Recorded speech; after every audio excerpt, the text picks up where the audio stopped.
Hi everyone, Brian here, and in today's video I'm going to walk through the entire process of buying an 11-month CD from Capital One that has a 5% APY. And of course, when we buy a CD or certificate of deposit from a bank, we assume that all of them are FDIC insured, right?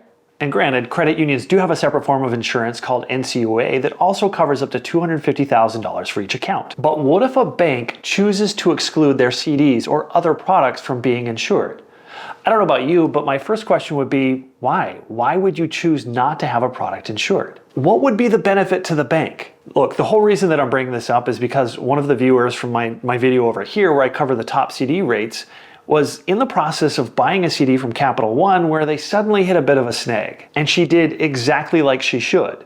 She read the terms and conditions and saw that there was this unusual set of terms within the CD's disclosure. And in the disclosure, it explicitly states that the CDs are non-certificate time deposits. And if you look up what non-certificate means with regards to CDs, every source that I could find states that it means that the deposited funds are not insured. This viewer then brought up this concern to me and she took every action to find out the facts. As we can all see, Capital One has FDIC insured on several locations on their website, and every indication leads us to believe that that is true. This viewer mentioned that she had called Capital One, but the representative just couldn't answer her questions.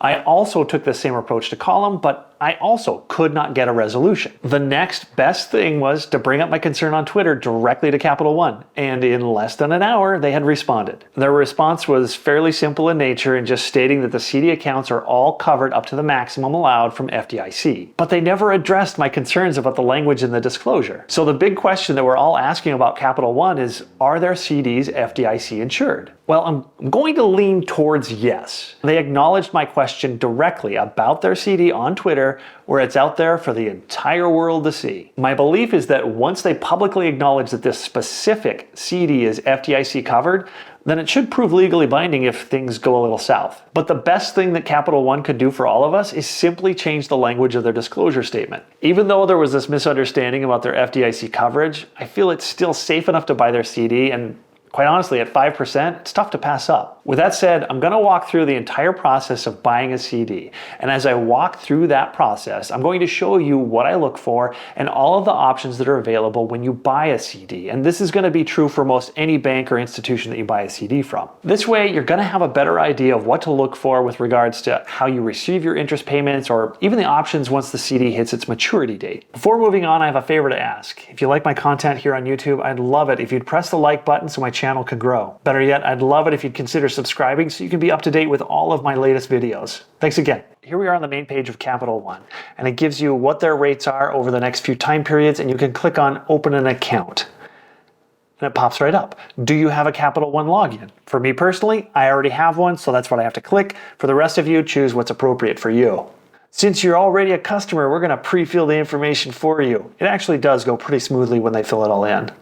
And then you can select the term and the rate of the CD that you want right at this time period. I want the 11-month for 5%. It has all of my information that you really don't need to see. And contact preferences, you can text or call me. Continue. No, I'm not subject to backup withholding. I certify that the tax information is accurate. Terms and conditions. You read the paperless agreement. It means you're just going to get everything electronic. I have read and agreed to the certificate of deposit disclosure. This one is extremely important because, as you know, this is the one I talked about at the very beginning of the video where it mentions that is a non-certificate time deposit. But I think we're covered based on all the information I shared, especially with them addressing it directly on Twitter. So once you read all of those and you agree, I certify to all of them, I'm going to continue. So let's get started on your first deposit. From here, you can pick choices as far as how do you want to fund it. Personal checking, personal savings, or a money market account. I'm going to pick checking, and then all the other information I'm going to fill in, not let you see it, and then I'm going to show you what it looks like on the other side. So we're going to go to the first option, which is what do you want done when it matures? And it brings you to this particular screen, and I love the fact that it has the estimated balance to review. This is what you're going to have after your total investment at the end of the maturity date. It tells you what the calculation is. Right out of the gate, this is your default action. It's going to renew your 11-month CD at another CD. That's basic. It's gonna be that way unless you change that feature. Me personally, I'm gonna change that because I want the liquidity of getting my funds back. So your maturity options are renew your CD with a different term or an amount, and it has you select which one you want. And as you can see, the 11-month CD is drastically higher than on any of the other options. You can choose to renew to an 11-month. You're not really sure whether it's still going to be 5% or not because they've already mentioned they're going to close that down come mid-March. So it also shows you what the principal is going to be, all those good details. Or you can choose a new CD term. And if you choose a new CD term, it shows you what the percentages are going to be. It shows the 11-month at 5% APY, which makes me believe they're going to continue to offer this. I don't know. But as you can tell, all the other rates much lower. And you can choose those if you want to renew it to keep it going. I'm going to close out of this. So I don't want to renew my CD. You may want to, and that's perfectly fine. But you also have the option to close your CD on the maturity date. And I am going to choose it, and I'm going to have it deposit.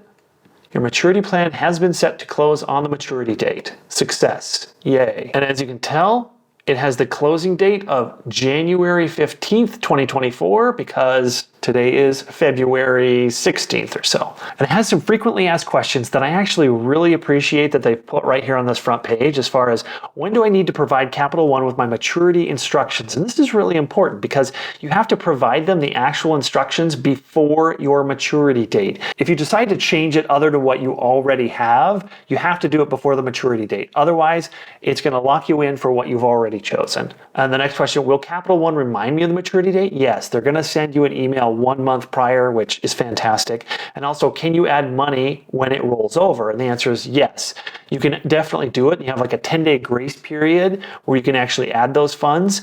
But the only thing is you have to give them a call to get it done. That part I'm not a big fan of. However, the option is there. So we've gone ahead, we've made our decision as far as what we want the CD to do after it matures. The next big item to do is the interest payout. It's very easy to overlook this tab, so keep your eye out.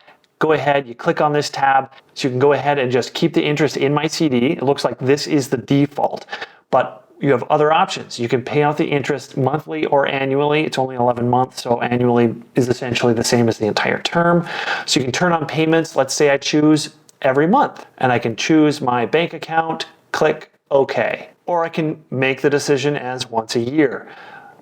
As it stands, I'm just going to let it go for the entire maturity date. I'm going to leave it with the default. Now let's go back to the CD main screen, and then we can manage the beneficiaries. This is important.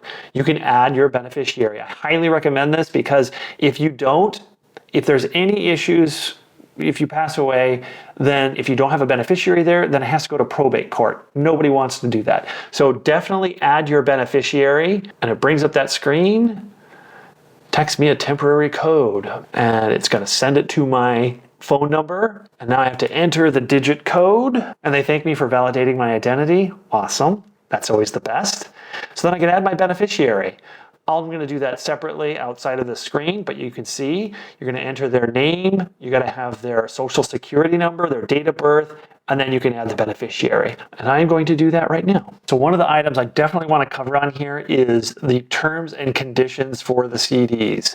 A main item I really want to make sure that I cover with you is early withdrawal penalty. If you buy this CD and you find yourself 5 months down the road having an emergency where you need these funds, then you can do it, but it comes with a stiff penalty. And that penalty is you have to give up 3 months worth of interest regardless of whenever you cash it out. So let's say you purchased this CD and you held it for 3 months and you needed the funds immediately for an emergency. The penalty would be you're going to forfeit 3 months worth of interest. So you're going to have to give everything back that you had already received. If you had held it for less than 3 months, you would actually be paying them money because you have to pay them the interest for which you would have been receiving. Does that make sense? Yeah. So that's really how easy it is to purchase a certificate of deposit. It really comes down to the details is what do you want to have happen at your maturity date and how do you want your interest payments? Once you make those selections, hit enter, you're all set. Overall, I hope you enjoyed the video and thanks for watching.